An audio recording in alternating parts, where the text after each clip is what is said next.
Assalamualaikum warahmatullahi wabarakatuh. Perkenalkan, nama saya Ratna Fitriani dari NIM 20201050311146.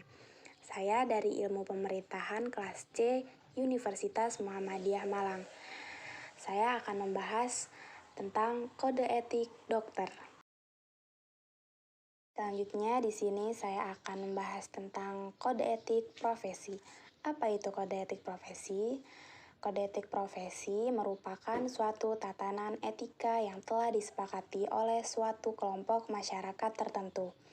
Kode etik umumnya termasuk dalam norma sosial. Namun, bila ada kode etik yang memiliki sanksi yang agak berat, maka masuk dalam kategori norma hukum. Nah, selanjutnya, apa tujuan kode etik profesi? Tujuan kode etik profesi agar profesional memberikan jasa sebaik-baiknya kepada pemakai atau nasabahnya. Adanya kode etik akan melindungi perbuatan yang tidak profesional dalam kaitannya dengan profesi, bahwa kode etik merupakan tata cara atau aturan yang menjadi standar kegiatan anggota suatu profesi. Selanjutnya saya akan menjelaskan kode etik dokter. Kode etik dokter merupakan pedoman bagi para profesional di bidang masing-masing sebagai acuan dalam melaksanakan praktek atau melakukan tugasnya di bidang-bidang tertentu. Kode etik profesi ini juga merupakan suatu tatanan etika yang telah disepakati oleh suatu kelompok masyarakat tertentu. Setiap dokter wajib menjunjung tinggi menghayati dan mengamalkan sumpah atau janji dokter.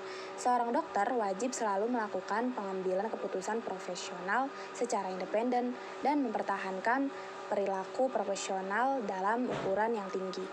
Selanjutnya, apa saja prinsip-prinsip etika kedokteran? Etika kedokteran sebagai profesi luhur bersama dengan etika lingkungan hidup dan ilmu pengetahuan telah memberi andil terhadap kaidah dasar ini dengan menyumbangkan 4 kaidah dasar biotika, yaitu sikap berbuat baik, beneficence, tidak merugikan orang lain, non-maleficence, berlaku adil, justice, dan menghormati. Nah, selanjutnya saya menemukan berita dari media Properti CNN, Ikatan Dokter Indonesia atur kode etik dokter bermedia sosial. Mari kita simak.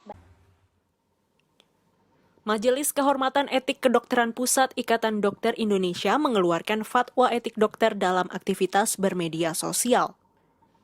Ada 13 poin fatwa di dalam surat keputusan resmi yang mulai berlaku pada 30 April 2021 ini.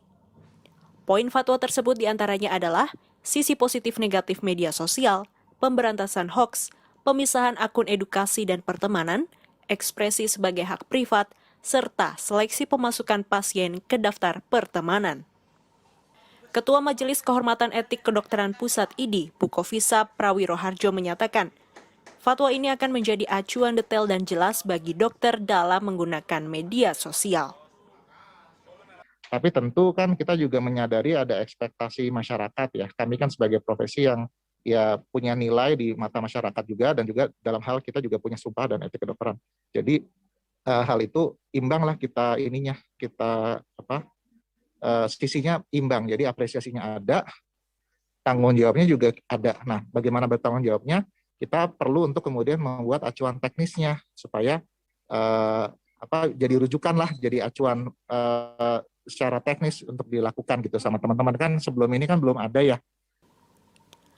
Pengamat media sosial yang juga founder Drone Emprit, Ismail Fahmi menilai fatwa etik dokter ini akan berdampak positif bagi masyarakat secara umum.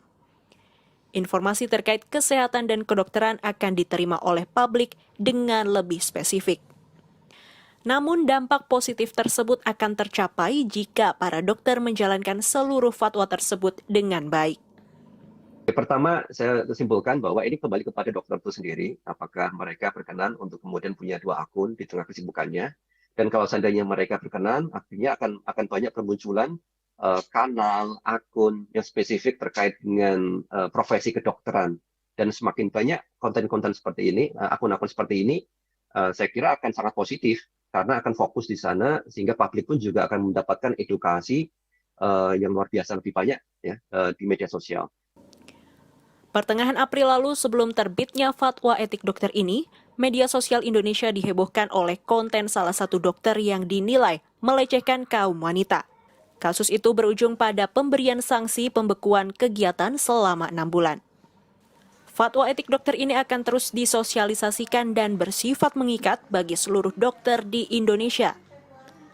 Majelis Kehormatan Etik Kedokteran akan melakukan klarifikasi, pembinaan, dan atau proses kemahkamahan jika diduga terjadi adanya pelanggaran etik.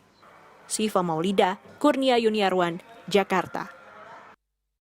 Baik, terima kasih. Semoga video ini bermanfaat untuk